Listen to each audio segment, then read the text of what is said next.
Olá, eu sou o William. Eu, o Júnior, e esse é o 6º episódio do Papo G. Um podcast que promove um bate-papo descontraído sobre os principais acontecimentos do mundo, destacando temas ligados à diversidade, inclusão e cultura pop. Gostaríamos de agradecer a você, ouvinte, que acabou de dar o play, informar que também estamos no Instagram e Twitter pelo @podcast Papo G. É isso mesmo. Segue a gente por lá e não deixe de mandar os seus comentários sobre cada episódio. Vamos aos assuntos de hoje. STF derruba a restrição de doação de sangue por homens gays. Estudo indica que LGBTs estão mais vulneráveis ao desemprego e depressão por causa da Covid-19. Homem trans dá à luz com parto humanizado e divide o momento em seu perfil na internet. Uma coisa mais linda. Do gospel para o vale. Saiba mais sobre a saída do armário do cantor J.A. e do Lucas Santos, filho da cantora Eishila. Ok, hein? Lady Gaga, Ariana Grande e a salvação do pop atual. Divas do cenário atual, divas do cenário nacional. E divas atual também, por que atual, e atual. Divas do cenário nacional finalmente aderem às lives do YouTube. Pega um cafezinho ou um drink e vem com a gente.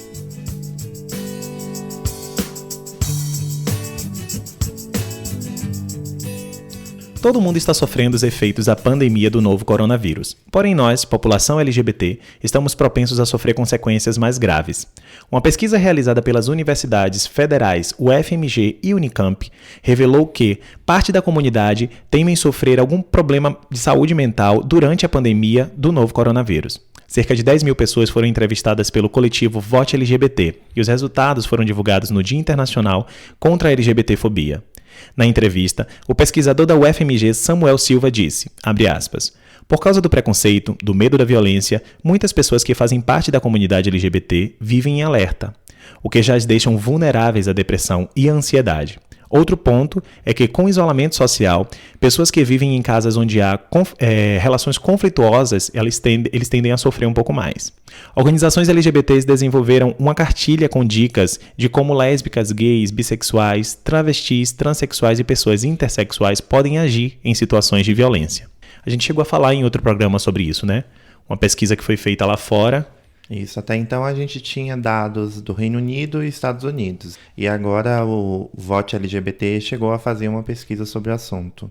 É bacana a gente ter uma percepção aqui no Brasil também, o que não é uma novidade, mas acaba ratificando essa questão que é tão complexa, né? Sim. E ela é muito fácil de ser compreensível. Eu acho que todo mundo está em casa, está sofrendo em meio à pandemia com tudo que está acontecendo, com o número de contaminados, mortes, distanciamento social. E aí, quando se tem essa problemática ligada à orientação sexual, questão de gênero, esse confinamento ele se torna muito mais complexo. Porque você tem que lidar com as pessoas que estão com a família, né? E que tem algum tipo de intolerância. Então pensa, você tem que lidar com tudo que está acontecendo no mundo, você tem que ficar isolado com essas pessoas dentro de casa que são sua família, mas que ao mesmo tempo não te aceitam. Então eu fico pensando o quão difícil deve ser, o inferno que não deve ser. E às vezes estar na rua por muitas das vezes uma válvula de escape, né? Estar com outras pessoas que te entendem, enfim, estando dentro de casa. Mas o nosso conselho volta a ser o mesmo para que, nesse momento crítico do nosso país, vocês que ainda não saíram do armário, vocês que ainda não revelou para a família sobre essas questões, segura um pouquinho, tenham fé que tudo vai melhorar logo e as coisas vão mudar daqui para frente, né? É o momento de pensarmos na saúde, né? A prioridade agora é a saúde. Então tenta ser um pouco mais passivo, flexível, tolerante, embora seja muito difícil, mas não quebra esse assunto nesse momento tão difícil, porque aí pensa, você é colocado para fora de casa, o que você vai fazer? Entendeu? E os riscos de contágio, enfim, é muito complexo. Então, de fato, é o momento de dar uma trégua, tentar manter a paciência e aguardar que as coisas melhorem para que essa questão seja de fato resolvida em sua vida. É um conselho que a gente já deu em outros episódios e que a gente reitera nesse aqui. Sobre um assunto também que a gente já vinha comentando e falando sobre a postura de outros países e como o Brasil ainda estava parado sobre essa questão, é a doação de sangue por homens gays, que finalmente foi retomado em o julgamento da ação direta de inconstitucionalidade, número 5.543. Ela busca a extinção da portaria do Ministério da Saúde e da resolução da Anvisa, que restringem a doação de sangue por homens gays que tiveram relação com alguma pessoa do mesmo sexo no intervalo de 12 meses. A análise tinha sido interrompida em 2017. Olha quanto tempo a gente está falando. 3 anos depois. Exatamente, por um pedido de vista do ministro Gilmar Mendes, que, dando continuidade ao julgamento no início de maio, pela uma pressão da Advocacia Geral da União, apresentou seu voto contra a rescisão, destacando que, abre aspas, a orientação sexual e afetiva há de ser considerada como o exercício de uma liberdade fundamental, de livre desenvolvimento da personalidade do indivíduo, a qual deve ser protegida, livre de preconceito ou de qualquer outra forma de discriminação. Fecha aspas. Eu acho que essa parte fala por si só, né? No julgamento, os ministros lembraram importantes decisões relacionadas ao casamento gay, ao uso do nome social, à homofobia e transfobia que se tornaram crimes recentemente. Nesses momentos, foi o STF que teve que intervir para garantir direitos básicos. Até porque se a gente depender do Congresso e do nosso presidente, estamos ferrados. Nada disso vai para frente. A votação foi concluída no dia 8 de maio, data histórica em que 7 dos 11 ministros do Supremo votaram pela suspensão das normas restritivas do Ministério da Saúde e da Anvisa. Com esse resultado, assim como a Dinamarca, Austrália, Irlanda do Norte e Estados Unidos, o Brasil entrará na lista dos países que alteraram as regras de doação visando o abastecimento dos estoques dos bancos de sangue, impulsionados pela pandemia da Covid-19. Ou seja, fica aí a questão, será que não fosse a pandemia, todos esses países teriam se movimentado em prol dessa questão? E assim, especialistas estimam que a decisão do STF pode chegar a abastecer hemocentros do país com até 1,5 milhão de litros de sangue por mês, o que é muito importante, já que esses hemocentros estão operando apenas com 40% de sua capacidade. Foi preciso uma situação de crise, né, para que assuntos tão importantes e tão necessários voltassem à tona. Exatamente. E assim, os dados da Anvisa e do Ministério da Saúde são totalmente ultrapassados. A questão do HIV já não é algo tão vinculado apenas à população LGBT. Então, assim, é necessário atualizar, é necessário trazer essa população LGBT a estar ajudando também num momento tão importante quanto esse. E assim, se teve que ter a pandemia para impulsionar uma questão tão importante, que agora a gente passe a valorizar cada vez mais essas conquistas. Doem sangue, viu, pessoal? Vamos fazer valer a pena essa decisão, não é? Mas não vão direto já doar não, viu? Eu tava até pesquisando para ver se já podia, e assim, tem uma série de questões que o Ministério da Saúde tem que se posicionar, a Anvisa, já é algo já consolidado. Mas na prática, se a gente já for, e não sei se foi publicado ainda, a partir da publicação já é válido, mas na prática, se for, talvez vocês deparem com alguma indisposição nos hemocentros. Então, assim, se está disposto a brigar e ir lá, imprime a decisão, coloca debaixo do braço e vai. Chegar lá com a pasta. Mas, assim, em tempos de pandemia, que a gente está evitando sair e tudo, se não quiser esse desgaste, vamos aguardar um pouquinho até que a Anvisa solte alguma portaria sobre o assunto, reconhecendo e validando essa decisão do STF. E aí vamos falar agora sobre uma galera aí do gospel que saiu do armário recentemente, saindo de uma decisão do STF para os blogs de fofoca gospel. Ai. O Lucas Santos, filho da cantora gospel Eichla, viu o nome dele ganhar as manchetes nos últimos dias, depois que ele revelou para o público, né, que está se montando como drag queen. Manchete de fofoca, no caso. Né? Manchete de fofoca não, né? Se ele revelou nas redes sociais dele, o pessoal só chegou lá e disse assim, deu palco, né, para a situação. Uma seguidora chegou até a perguntar para ele por direct se ele tinha sido abusado sexualmente na infância. Uma pergunta que a gente costuma ouvir muito dentro do meio de pessoas que tiveram uma vida dentro da igreja, né? E saíram de lá. Não compreendem bem a questão e quer arrumar alguma justificativa para a situação. Né? Mas aí ele respondeu, abre aspas. Isso é um erro que muita gente pensa. Eu me descobri sexualmente de acordo com o meu crescimento, como qualquer um outro pré-adolescente se descobriria, independente de ser hétero ou gay. Fecha aspas. Desde o início do ano, ele vem aperfeiçoando a sua persona como drag queen, de nome Peridot. Não sei se a pronúncia é desse jeito, né? Mas é um nome que é inspirado em um cristal que é intencionalmente neutro de gênero. Além de ser filho da Estela, o Lucas é sobrinho do Silas Malafaia, uma pessoa muito difícil de lidar, né? E outro parente que é abertamente gay do pastor é o modelo Rodrigo Malafaia, que é seu sobrinho neto, namorado do ex-participante do The Voice, o Leandro Bueno. E teve até uma reportagem recente do pastor em que ele fala palavras completamente homofóbicas, citando o J.A., que foi o cantor, né, que saiu do armário recentemente, e criticando, inclusive, cantoras que são do meio gospel, né? Ele coloca o gospel como entre aspas, e que defendem essa galera. Ele chega a fazer menção a Priscila Alcântara, falando das lives dela, que já que Priscila, de fato, é aberta para esse público também. E aí ele chega a citar que ela é uma pessoa meio que indecisa no meio, né? Que canta músicas seculares e que não sabe se tá lá ou se tá cá. Ele chega a falar que queria até que ela saísse do grupo. Bem pesadinho. Meio gospel. Do meio gospel, exatamente. Porque a Priscila ela é um ser evoluído, né?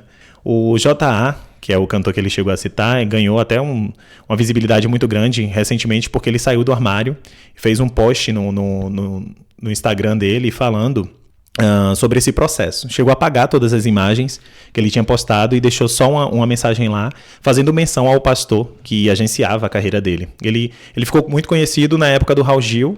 A carreira dele aqui no Brasil ficou conhecida através de um programa de calouros, em que ele cantava muito, e recentemente ele mora fora do país. Ele, na nota do Instagram, ele disse o seguinte, abre aspas: todos que me acompanham sabem que sempre estive debaixo da cobertura ministerial do apóstolo José, pessoa que considero como um pai. Mas devido à minha postura profissional, que implicam diretamente aos princípios éticos que eu mesmo preza, culminou nesta minha decisão, que foi o desligamento ministerial. Ele recebeu milhares de mensagens de apoio também, são mais de 500 mil de seguidores. Subiu muito também o número de seguidores dele depois que ele se assumiu, né? Assumiu de uma forma indireta, né? Ele fala sobre liberdade, ele fala sobre aceitação, ele não fala que é abertamente gay, tipo, utilizando o termo, mas, tipo, quando você vai juntando todas as entrevistas, você entende de fato que é sobre isso que ele está falando. E vamos esperar aí, né? Porque é uma pessoa que eu gosto muito, eu acompanho o trabalho dele há um tempo já.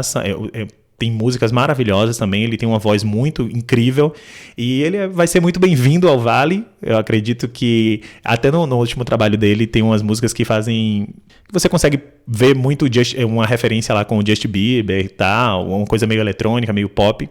Então, acho que diante do cenário pop LGBT, a gente está carente aí de homens, de vozes masculinas que cheguem arrasando e dando muito close, né? Mas será que ele seria um cantor pop mesmo? Eu acho que sim, eu tenho certeza. É porque o álbum dele já vai nessa pegada, já, né? Vem, sim.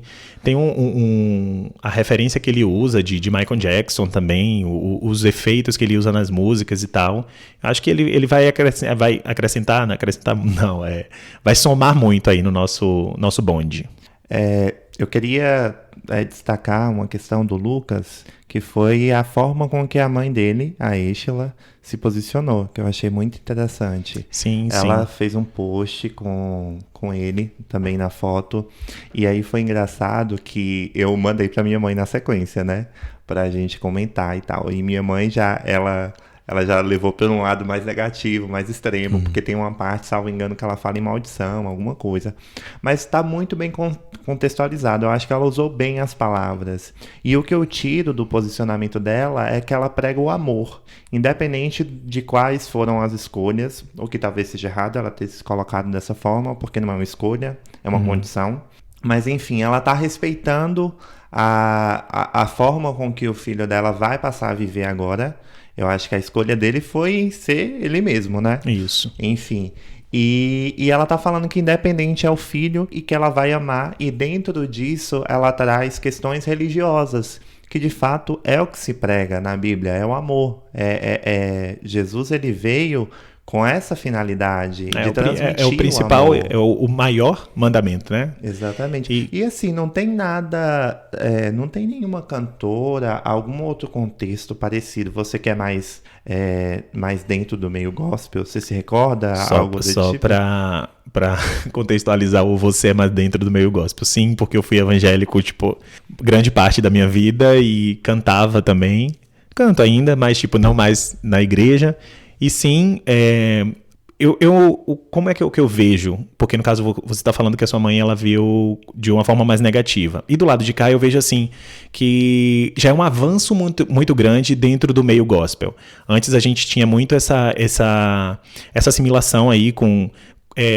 tá com espírito ruim no corpo, coisa do diabo, coisa do tipo e tal. São pessoas que tinham problemas e que a gente viu muito falar sobre cura gay, sobre processos de desenvolver acompanhamento com psicólogos, enfim. Então, a forma com que a Estela se posicionou, eu acho que foi muito tranquila diante de toda essa problemática. Tem uma falha ali ou lá, enfim. Mas eu acho que ela foi muito sábia.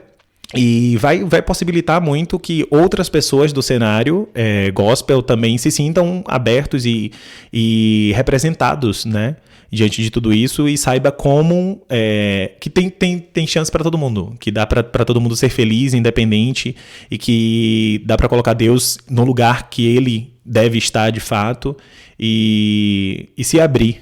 Ela, na entrevista ela chegou a falar que...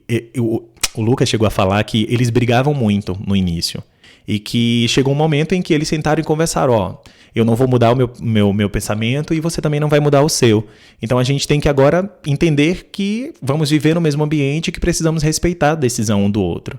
E uma vez que a gente atinge essa maturidade, as coisas começam de fato a acontecer de uma forma muito melhor. E eu espero, similar ao posicionamento dela, também foi a mãe do J.A., que deu um depoimento falando que iria estar do lado do filho, independente de qual fossem as escolhas dele, e que amava ele incondicionalmente. E essa atitude que a gente espera hoje dos pais e familiares de gays, de lésbicas, enfim, dentro do cenário gospel, que venham, porventura, a se declarar livres, enfim. Eu acho que são duas referências importantes, né? Sim. A gente tem a questão de mães que provavelmente também passam por esse contexto dentro de casa, de ter um filho em que ela nota que é diferente, que tem questões ali ligadas ao movimento LGBT, seja por orientação sexual, questão de gênero, e aí elas passam a ter a cantora como alguém que na prática vivenciou isso e um exemplo de como lidar com essa situação. Eu acho que isso é muito importante, principalmente para quem é mais jovem, para quem está nesse ambiente. Tanto eu quanto você, a gente viveu nesse ambiente, sim, que sim. é muito saudável em alguns aspectos, né? Que a gente está falando sobre o contato com Deus, mas é muito prejudicial, tortura muito a gente ao lidar com essas questões. E é bacana você saber que uma cantora com uma projeção tão grande quanto ela se posicionou, ela não se manteve inerte, ela acabou lidando com o assunto de frente, de forma sábia, de forma madura, e é um aprendizado, né? Agora eles vão entender tanto dentro de casa como vai funcionar essa dinâmica, essa nova forma de ver a questão, quanto perante a sociedade, já que eles são pessoas públicas, sim, né? Sim. Sobre o cantor J.A., que aí vem nessa mesma perspectiva de ser uma referência, eu vejo uma outra complexidade. A gente está falando sobre alguém que é um cantor, que tem uma projeção bacana, né? Ele já fazia sucesso no meio gospel, e assim, a orientação sexual dele é uma novidade agora para a sociedade, porque ele está se assumindo, mas não era uma novidade para ele, né? Então ele já vinha enfrentando muitos problemas aí para lidar com essa questão. E o que me vem à cabeça a sua experiência, porque você chegou a ser um cantor, né, com uma visibilidade relevante, você chegou a cantar com André Valadão, Oficina G3, enfim, e aí você compartilha mais com a gente um pouco sobre isso. Eu queria saber como você lidava no palco, em estar falando sobre Deus, em estar falando, em estar no meio em que de alguma forma te condena. Isso é tão, para mim, soa tão bizarro, tão complexo, que eu não consigo nem me imaginar nessa posição. Não que eu a condene de forma nenhuma, mas é diante dessa complexidade mesmo. Foi um momento muito complicado, porque eu tive a minha fase na pré-adolescência, né, que eu cheguei a passar por algumas dessas situações que a gente já viu muito aí na mídia, de oração, de campanha, de acompanhamento, de expulsar demônio. Teve toda uma parte meio que problemática. Talvez em outra oportunidade a gente fale um pouco mais abertamente sobre isso, mais detalhadamente. Mas quando eu fui atingindo uma maturidade, eu entendi que eu tinha que me apegar ao fato de que Deus me amava do jeito que eu era, que eu sou, no caso. E que, independente de qual fosse a forma com que a igreja via aquilo, eu comecei a separar a doutrina do amor de Deus. Porque a doutrina estava muito vinculada às regras impostas pelo homem para que aquele grupo de pessoas que estão naquela congregação, e aí a gente tem doutrinas para cada um tipo de religião, elas venham seguir. Então, assim, eu comecei a me afastar muito mais da doutrina, principalmente porque na época que eu cantava, a banda que eu comecei, que eu tive um tempo com eles cantavam muito a musicalidade deles era voltada para o pop rock. E aí depois que eu comecei a ter voz na banda, eu comecei a compor algumas coisas e aí trazer mais uma identidade minha, que não durou muito tempo. E quando eu estava cantando para outras pessoas, eu focava muito na mensagem que eu tinha que entregar. E aí eu tinha uma parábola que eu me apegava muito, que é a parábola que Deus usou um animal, né, para falar, para entregar a palavra dele.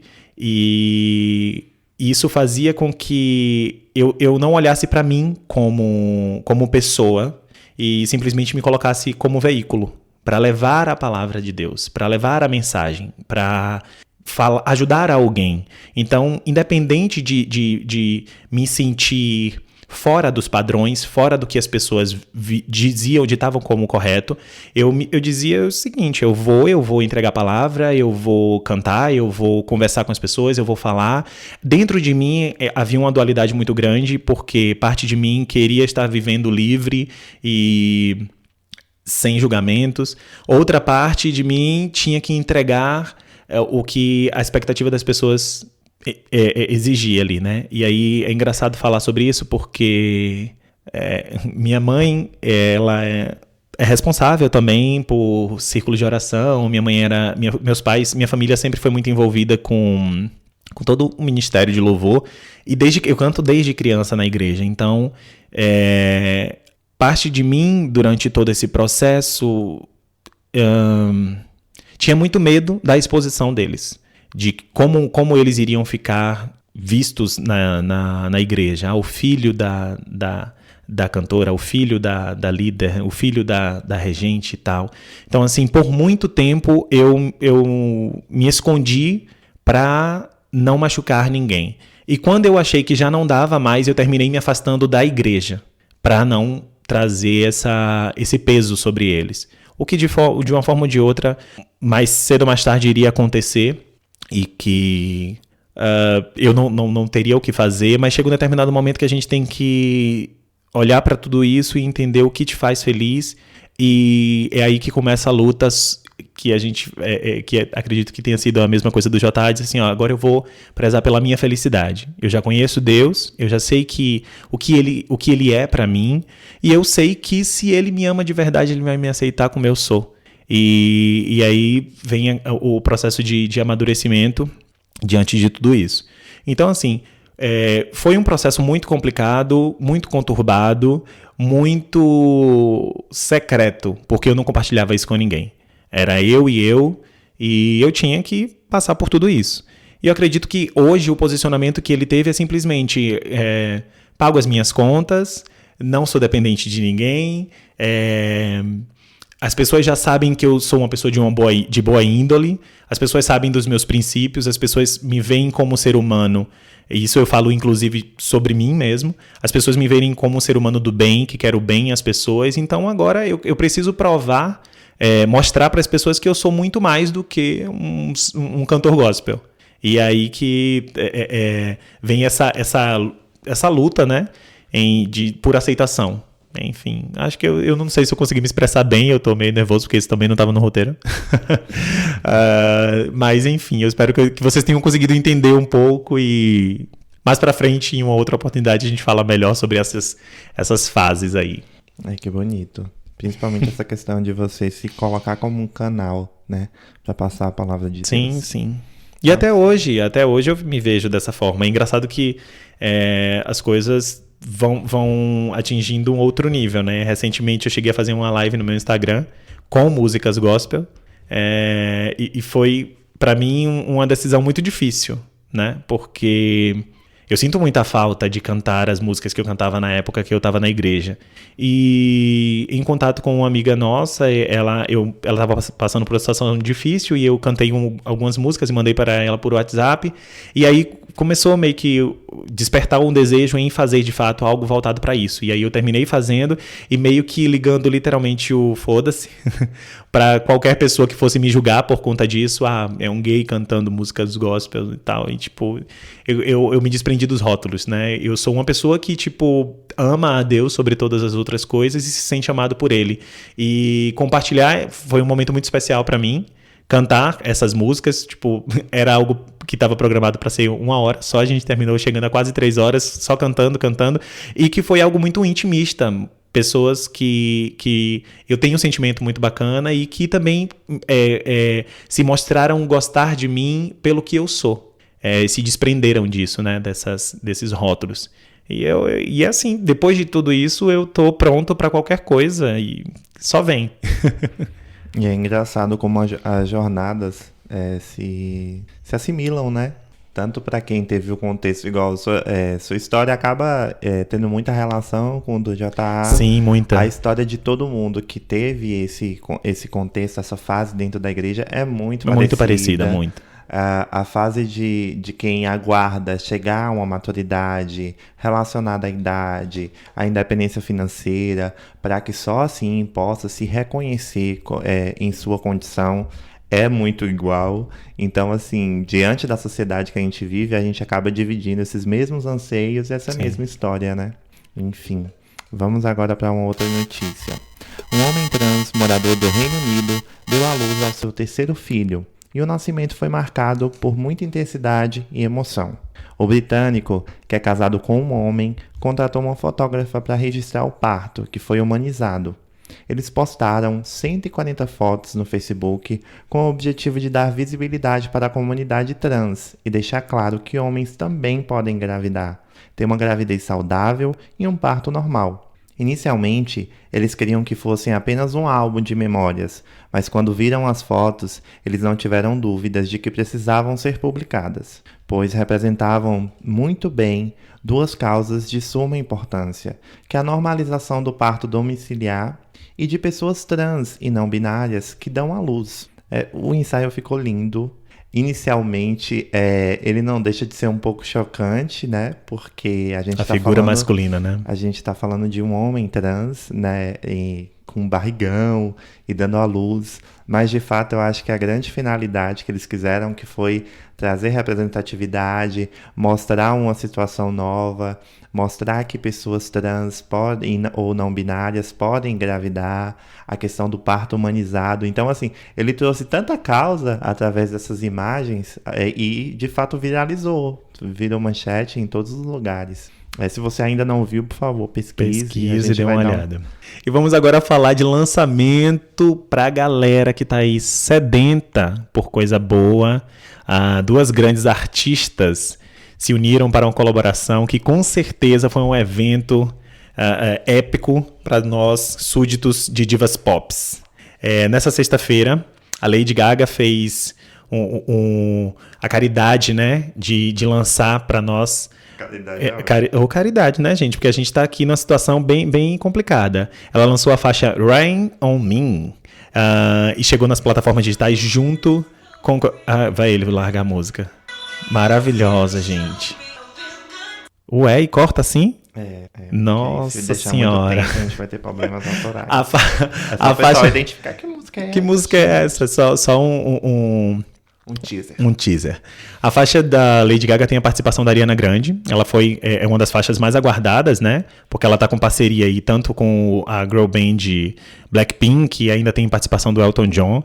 É o segundo single desse álbum, Chromatica, que vem sucedendo aí o Stupid Love. E veio com um clipe maravilhoso. Me diga o que você achou depois que você viu o clipe. Eu acho que a gente estava carente de muita coreografia, de figurinos bombásticos, e ela entregou de fato um trabalho completo.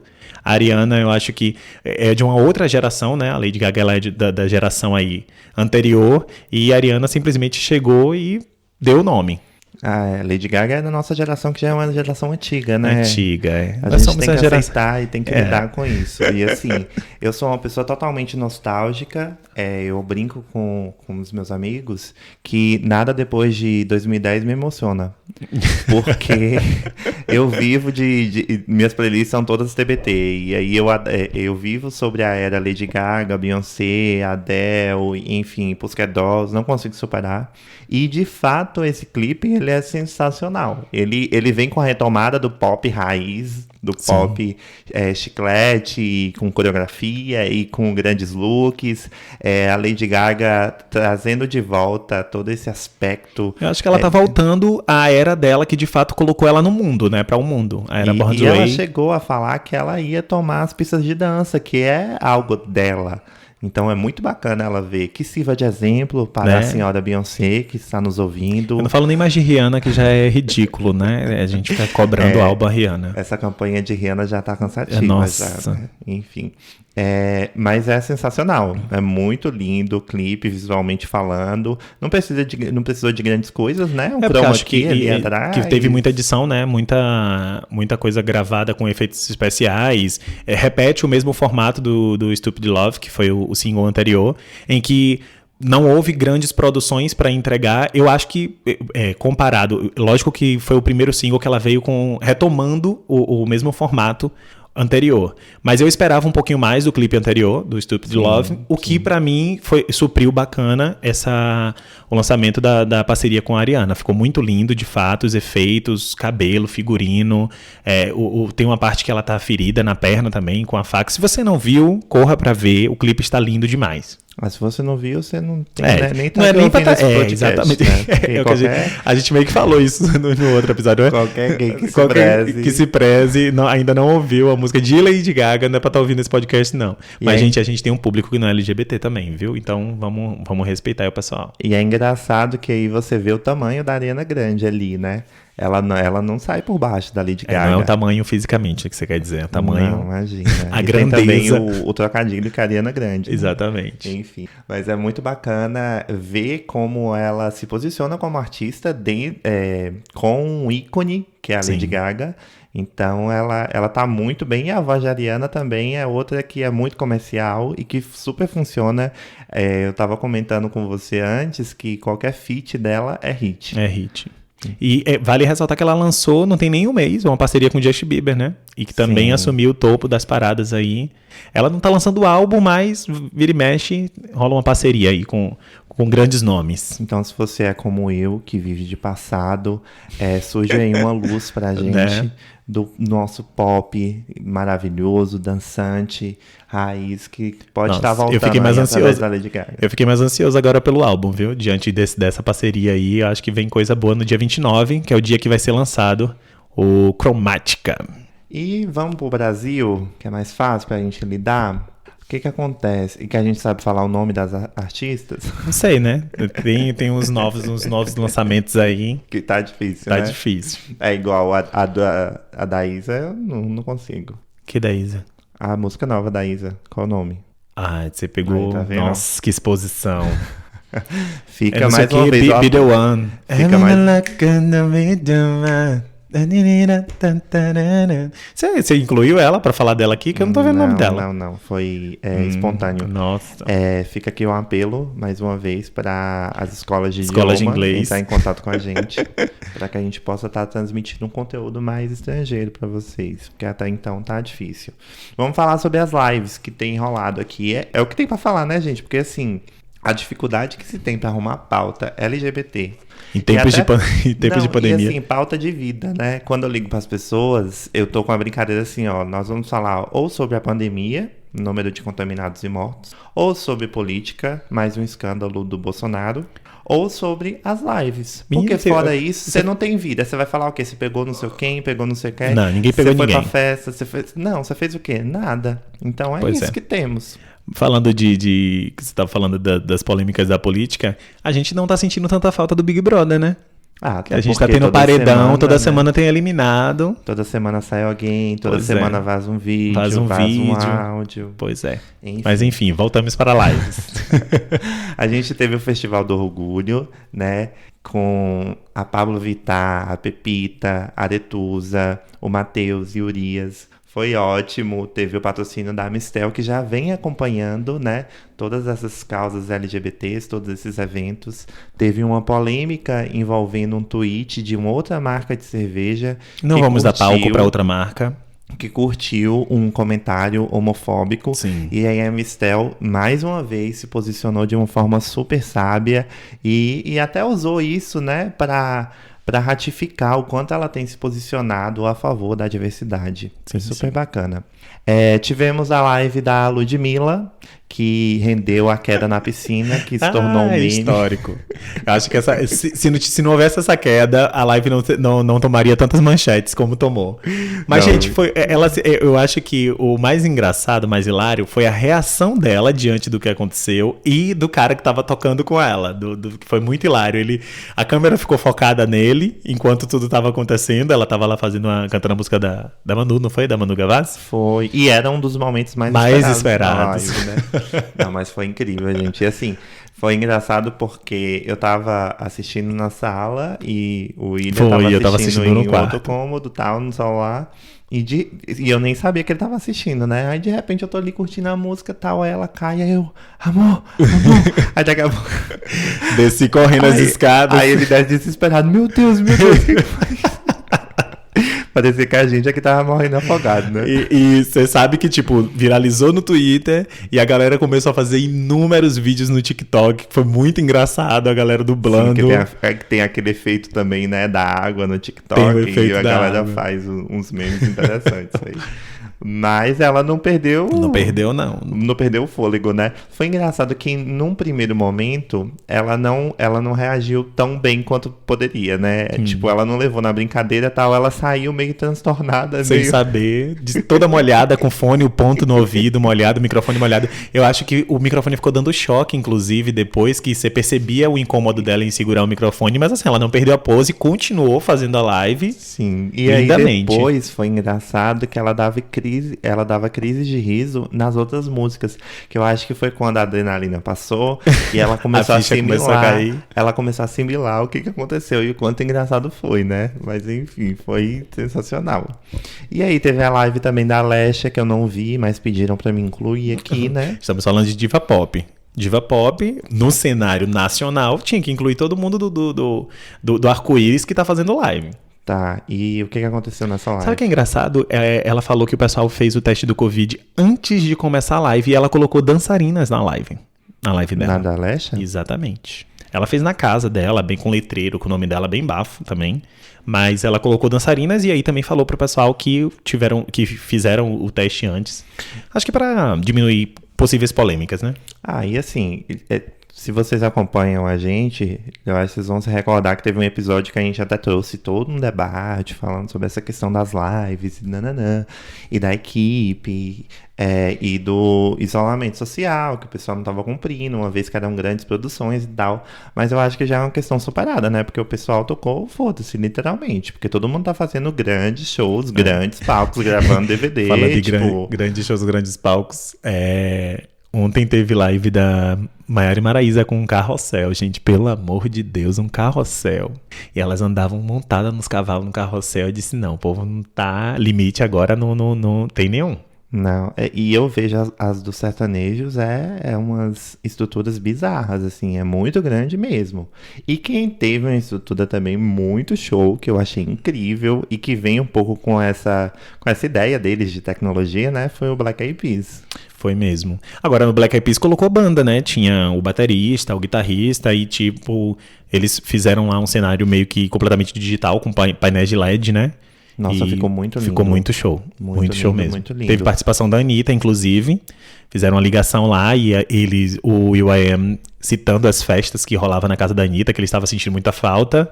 Mas enfim, inclusive ela chega a dizer assim que o que acontece na casa dela, fica na casa dela. Diz que as festas que acontecem lá, o pessoal deixa o celular de fora para justamente se sentirem à vontade. Na putaria, né, gente? Festa de Anitta, você já coloca um sinônimo aí de coisas interessantes. Coisa claro, boa. né? Quantidade de artista que já deve ter entrado naquela casa. E ele também eles rodaram um clipe que ela gravou do Rock in Rio também na live. Ficou bem bacana. Explosion. E tivemos recentemente, que a gente assistiu ontem, a live da própria Anitta, que já vem com uma perspectiva totalmente diferente.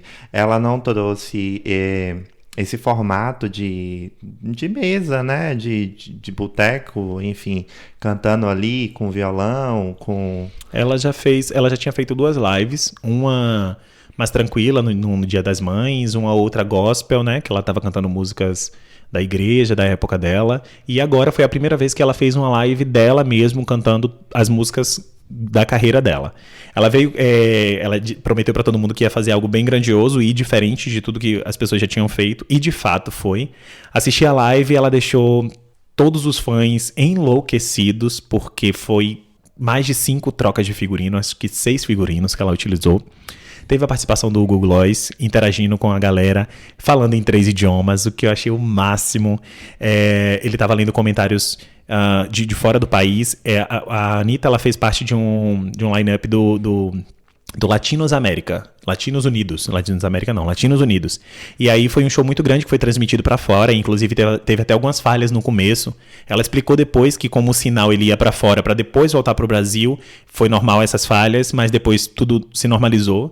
Ela montou milhões de cenários, ela tá com um programa agora, né? O Anitta dentro da casinha, e ela aproveitou o cenário do programa para fazer a live dela. Então ela utilizou vários cômodos da casa, com iluminação diferente, com eu achei que a live no início estava meio escura, mas depois a gente entendeu que o formato era para ser desse jeito mesmo, muito parecido com clipes que ela já fez. E a impressão que se tinha era que ela tava fazendo um clipe atrás de clipe, e eu achei muito massa mesmo. 1h30 de live, gente, eu queria me matar. Como assim? A gente tá vindo de lives sertanejos aí que com mais de 5 horas de duração, vem a Anitta pra cá com música pra fazer um festival, ela me faz 1h30 de live. Ai, mas todas as lives que são de fato legais, ninguém Nossa, faz igual o Wesley Deus, Safadão que amanhece o dia. Que amanhece o também, dia, né? pelo amor de Deus. E o pior é que você procurava um after do Danish DJ, não tinha after ontem. Como é que depois de... E olha que teve live dela e de Cláudia Leite, não foi ontem? Foi. Ontem, só pra vocês entenderem, foi dia 23, tá, pessoal? Sábado. Foi sábado. E a gente não pode esquecer também da live da Pablo Vittar, que na minha opinião foi a melhor até agora. Foi, de fato foi muito bacana, no que diz respeito a músicas, né? Porque Sim, Pablo Vittar, sim. ela vem com músicas maravilhosas, que é farofa mesmo pra galera pular e dançar. Sendo que, indo pra questão de estrutura, foi algo muito simples, muito intimista. Ela tava de pijama, eu achei completamente desnecessário ela estar de pijama, pelo amor de Deus, sem condição nenhuma. Mas, de fato, foi uma live que deu pra curtir do começo ao fim, com músicas maravilhosas, um setlist. Todas as músicas incríveis. Nossa, incrível mesmo. Foi muito lindo mesmo. E agora vamos pra parte em que a gente indica algum conteúdo pra você curtir nessa quarentena.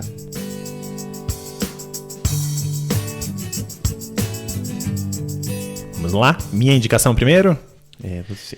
Vamos, a minha indicação é um reality que acabou de lançar. Acabou de lançar não, né? Lançou no mês passado. Making the Cut, que é um reality show de moda com a dupla Tingan, acho que é Tingun, acho que é o nome dele. E a Heidi Klum, que está disponível na Amazon. Tem uma competição de moda em que tem estilistas, eles concorrem a um prêmio de $1 milhão, cerca de 5 milhões de reais. E as criações deles, que vão tendo destaque no decorrer do programa, de cada episódio, os figurinos que vencem a cada uma das etapas, eles ficam disponíveis para ser vendidos na hora na Amazon. Achei inovador, né? Que a gente não está acostumado com esse formato. É um reality novo. Dentre os times dos jurados está a modelo Naomi Campbell e a socialite multimídia Nicole Richie. E o programa ele promove desfiles e viaja ao mundo inteiro, dividindo cenários de Nova York, Paris e Tóquio. Eu achei muito, muito bacana porque, assim, diferente eu tinha assistido recentemente um na Netflix, era o Next in Fashion. Né?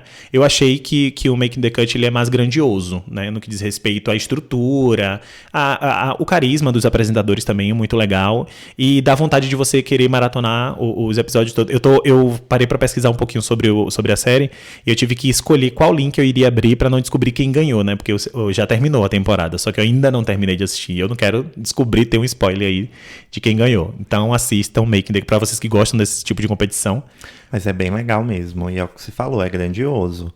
Tanto o prêmio, né, que é $1 milhão, quanto o seriado em si, né, quando o reality em si. A forma com que eles desenvolvem, e eles vão para Nova York, vão para o Japão, não é? Eu acho que na Amazon não tem outro reality no segmento, né? E tanto é que tem episódios do reality que acontece na sede da Amazon. Então, o ateliê que eles costuram e tal, você percebe que é algo bem grandioso mesmo. É muito legal. Indico também. Super curti. Assisti por um acaso, estavam ali, empolgados na sala, e aí me coloquei à disposição e, de fato, é sensacional. Se dependesse de mim, eu já teria terminado, né? Mas como eu tenho que esperar ele para assistir os próximos episódios, aí, enfim. Coisas de casal. Coisas de casal. E Próxima a minha outra indicação é o seriado do Globoplay, Todas as Mulheres do Mundo, que é um seriado, meu Deus, incrível, incrível, incrível. Que coisa maravilhosa. É um seriado que homenageia a obra de Domingos de Oliveira. A série traz reflexões filosóficas sobre a vida, amor e a morte com humor inteligente e refinado. O seriado como um todo é um turbilhão de sensações que causa uma certa turbulência na cabeça de quem optou, ou opta, enfim, por viver dentro dos padrões pré-definidos da sociedade. Fala de amor livre, né? Se você é monogâmico... Ou se você é um monogâmico, assista. Aliás, primeiro para os monogâmicos, vocês assistem esse seriado. O seriado tá disponível no Globoplay e conta com 12 episódios. Um mais intenso que o outro. Eu duvido que você não consiga assistir um apenas por dia. A gente mesmo, quando eu assisti, a gente assistia no mínimo 2, 3 de uma única vez. Até porque ele é curtinho, né? Ele tem cerca de 30 minutos cada episódio. Isso, uma média de 30 minutos. Mas assim, é um seriado maravilhoso, com atuações incríveis, participações maravilhosas. Protagonizado pela Sophie Charlotte. E eu esqueci o nome do cara. Meu Deus do céu. Como é? Gente, como é que esquece o nome do protagonista? Legal. E assim, pra prestigiar também essas produções nacionais que são muito legais. Sim. No Globoplay tem muita coisa legal. Às vezes a gente fica só apegado ao que acontece na Netflix, e Amazon, e HBO, enfim. E não valoriza tanto os produtos nacionais que a gente tem. E a Globoplay consegue fazer uns seriados bem legais. Eles estão investindo bem. Eu lembrei o nome, é Emílio Dantas, tá? O nome do... Lembrei não, pesquei aqui rapidinho. Pesquei aqui rapidinho. É o Emílio Dantas, que atua lindamente. Eu já acompanho ele, acho que em Segundo Sol também na novela. Ele foi maravilhoso, enfim. Assistam e depois conte pra gente o que vocês acharam. Um oferecimento Globoplay. Globoplay. Não, mas você não fez esse oferecimento na hora da Amazon, né? Não. Globoplay aqui que eu tô exaltando nesse momento. E agora é minha vez. Vou indicar pra vocês 2 seriados pra vocês curtirem aí nessa quarentena. O primeiro, da HBO, Todos Nós. É um seriado novo. Também é uma produção brasileira. Se você ver só o trailer, talvez você não se empolgue tanto. Mas como tratava-se de uma temática LGBT, eu resolvi dar espaço e não me decepcionei. É bem bacana mesmo. A série conta a história da Rafa, uma jovem de 18 anos, pansexual e de gênero não binário, que vai morar com seu primo, o ator Vini, que é gay, e divide o apartamento com a Maia, uma jovem negra, feminista e vegana. Então, assim, só no perfil dos principais personagens você já vê aí várias questões bacanas e atuais. A série tem 8 episódios de 30 minutos cada um e vai abordando todas essas temáticas que eu fui passando para vocês, tanto de cunho LGBT quanto feminista e questões raciais, e assim, de uma forma super leve. É como se você tivesse Malhação tratando de uma forma bem legal sobre todos esses temas. É bacana tanto para quem está mais maduro com essas questões, quanto para quem quer entender um pouco mais, principalmente sobre essa questão de gênero, que ela é um pouco mais complexa, ela está mais em voga ultimamente. E enfim, é você colocar algo leve e didático e ao mesmo tempo descontraído. Pra mim super funcionou e eu indico pra vocês, inclusive pra você, meu amor. Ai, vou dar uma chance. Por favor. E assistimos também o Nada Ortodoxa. Aí é mais 500. Não, série não fala, maravilhosa. Não fala assim. É uma minissérie de 4 episódios que chegou à Netflix no final de março. Conta a história de uma jovem de 19 anos, nascida e criada em uma comunidade judaica ultra-ortodoxa em Nova York, que decide fugir para Berlim depois de ter problemas em seu casamento arranjado. A série é baseada em uma história real, contada em uma autobiografia de uma mulher que viveu parte de tudo aquilo. A atuação da protagonista é assim, algo impecável, que eu só tinha visto em The Handmaid's Tale. É a única referência que eu consigo tirar assim pra de colocar uma ela série. no mesmo patamar, né? Exatamente. Ela de uma entrega... sensibilidade, a expressão facial. Ela não precisa nem abrir a boca pra falar nada. Ela calada, ela já conseguia te emocionar. Muito lindo mesmo. Ela leva o seriado nas costas, praticamente, né? A história é muito bacana, mas ela que traz todo o sentimento, toda a verdade para aquele contexto que é tão fora da nossa realidade, mas que ao mesmo tempo intriga tanto e te faz querer saber um pouco mais sobre aquele universo tão, enfim... complexo, né? Exatamente. Indico para vocês um oferecimento HBO e Go. Netflix. Tum, tum. E por enquanto é isso, pessoal. Espero que tenham gostado do nosso programa. A cada 15 dias é o que a gente espera, né? A cada 15 dias. Eu posso falar essa palavra? A cada 15 dias um novo episódio, Washington? Não, podemos, sim. A perspectiva é essa. A fé que a gente tem, né? Que aconteça dessa forma. Exatamente. Então, tomara que a gente se veja daqui a 15 dias, tá bom, pessoal? Com muita informação, bom humor, novidades, indicações. Conheça outros podcasts através da rede LGBT Podcasters. Saiba mais acessando o site ou redes sociais que incluímos na descrição desse episódio. E claro, obrigado por nos ouvirem.